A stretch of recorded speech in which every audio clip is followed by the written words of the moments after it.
Mass média, la culture, c'est notre développement. Fouille coup de temps là. Et mais doué tient de moi, mais c'est un coton de moi, un boudou la méthode. Au doué qu'on a déjà ho là. A drama de vedrondo au doué nia. Ni au doué que jaï, va c'est doulo si nous quoi. Avoir devenir à 100. À la quoi mon FIFA est on. À moi. Et mais doué bozo mio kaka. Doué bo mina chop mina zo. Et mais moi yémen nous soudé mais. Taon. Et à Canyon de il a bon no tente mais. Ma dit là non mon bloudé peut tout bête mais. Faut dire et côtoyer aussi côté. Voyons fou yaku. Batona wa yémen do. Yaku to ku vitor. Ni mina so do mi ado ku vitor flin. Mais ni ado ku vitor flin. Bodo fu bodo jehon ba ma hende we ganji. Ama flin. Mais le propos ni tuedi. Mais le propos ni tuedi ni 200 de ton amène mais ni bo insen lo. Ni insen lo o fi kwa si kwa ti wosu kingana no me. Amo yeme nu debe mo. Hoton na blu hoton mo. Asina blu asu na blu asimo. Mi ga hemede to klamatin. Ye kan in mo san. Be sa e do bodina gbuva gbojo holo. Ene zo sin gbe. O sala ko so to ayo ma sin côté. En tout cas, au dollar de pépé maniera, tu vois qu'à son niera. Mini chop, mini bou, mini melise quelqu'un ni watede, melise moto ni watede, melise soit formé ni watede. Quand vous sentez là, on le met pour ganto nous et aussi. Et même moto là dedans. Tout là on y a au gandi. À son asso demain. Nous m'appelle demain. À mon numéro hindi tout clamantin. Quand vous sentez go meloni fago. Et fago, remet ton affaire. Mina dodo soglo des vodun huwa sesian ene de matinai odure te jai mele molose ene lo de zewa ngwe so mo melo proponyo fideji osonyo fide tron akuru gbodo to de dagbe ton ena no po ni karo kupo ati church yito ati le mamu ati serafu ati gbigbo we no ogbodo plodo me po te karafu ro me po liledo de me de no bodo sende. C'est un temps, moi na moi de donner. Toga mi oso ton de karato frendi. Tu na pon wosu. Alors ton na pe nji, o to ogbe ton na hunu, o to na segbene wosu so se togbe. Amondo kan wa ho jan we. Do election si ga wa ho. Yo me ho de ta gala yeni do FIFA mi. Na so ni ma don blo. To do duwe to ai baje. E du do ya do no komelo. Be ulu na wa biome. Amone ka so zia iha. Yana klon su po yu. Nous bois oui mais 2025 c'est quoi mais bien c'est doué jaï doué ne si en oudé jero ni kalkuni wule to hwe doué ton le mais abi doué do jaï na de singa ba igbo bene to mi to singa do nu kon ibona fa wo endo do mo lo doué do jaï oni kalkuni jofun do wi wa doué jaï lo afosi sen de oni kalkuni jofun de mais e ma gbe men yi se no e ma ka so pe meyin musulman e ma ka so pe meyin vodou no iro yan ju awude me do duo do jai ni esan amoto mi to na fa ni ado fa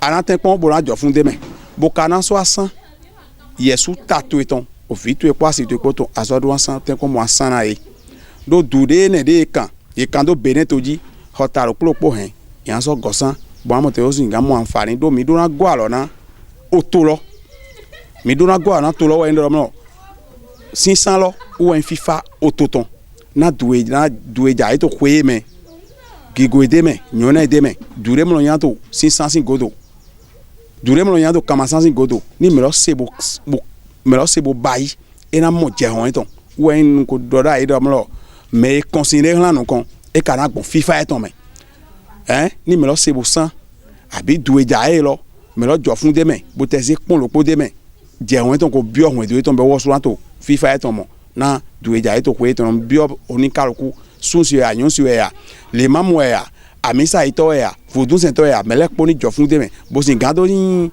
jijira do topoto to gan mi ton to po. La consultation du FA a révélé le signe fou Yaku Et quand on va en profondeur, Fouyekou, le fou, c'est d'abord un signe qui est la cime de tous les signes géomantiques.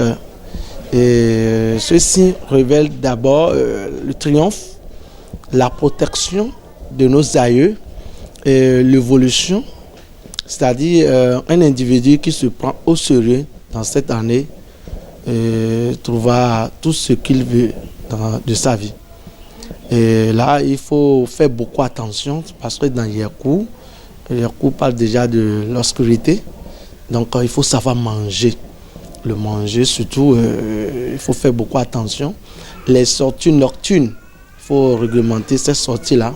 En sortant, il faut demander même, si tu es le père de la famille, il faut dire à ta femme, ta position, là où tu vas, ça va nous sauver cette année. Le Fa également parle de la trahison. Oui, la trahison. Et également des morts-nés, beaucoup de morts-nés.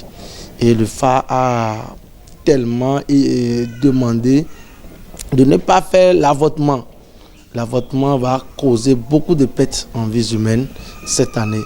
Et le Fa également a insisté sur des braquages, des cas de braquage, des cas d'empoisonnement. Des empoisonnements cette année. Donc il faut que chacun se contrôle. Chacun va à la ressource, à la source. C'est-à-dire va adorer ses ancêtres. Parce que dans Fouyekou, il faut adorer ses ancêtres. Il y a des gens qui négligent la maison familiale, qui ne pensent même pas à la maison familiale, ils n'ont qu'à venir, ils n'ont qu'à repartir à la source pour que l'année soit bénéfique pour eux. Vous voyez? Donc vous savez, quand on parle d'un signe géomantique, il y a plusieurs sacrifices. Dans les sacrifices qu'il faut faire d'abord, il faut adorer ses ancêtres. Et pas des cérémonies proprement dites. Il faut également faire un clin d'œil à la divinité Dan. Et ici, c'est Segbolissa. Dans Segbolissa, dans Fouyekou, il faut adorer Segbolissa. Vous voyez, et quand on va adorer cette divinité cette année, je pense que les bénéfices seront abondants pour tous et chacun de nous. Gbessa, c'est le signe révélé par l'oracle sur notre site de Malawi, ici dans la commune d'Achara. Gbessa parle surtout des amis. Il faut faire beaucoup attention avec des amis et de ne pas être hypocrite. On est d'accord? Il faut reconnaître la place de nos ancêtres. Lorsque les ancêtres font du bien et tu vas à l'église remercier Dieu et après c'est très grave. C'est-à-dire tu viens vers quelqu'un, un praticien qui te fait un savon et quand tu trouves les bienfaits là, c'est à l'église tu vas partir pour dire merci Dieu, mais sans oublier, c'est-à-dire c'est très grave. L'hypocrisie, il faut éviter l'hypocrisie et il faut éviter également des amis. Il ne faut pas trop faire confiance aux amis parce que dans Gbessa, il y aura beaucoup de trahison. Beaucoup de trahison. Et là, Gbessa également parle de l'empoisonnement. Vous voyez, Gbessa Kotokro. Vous voyez, Gbessa Kredjewe Diokro Kona Gbopri Tchebelekou.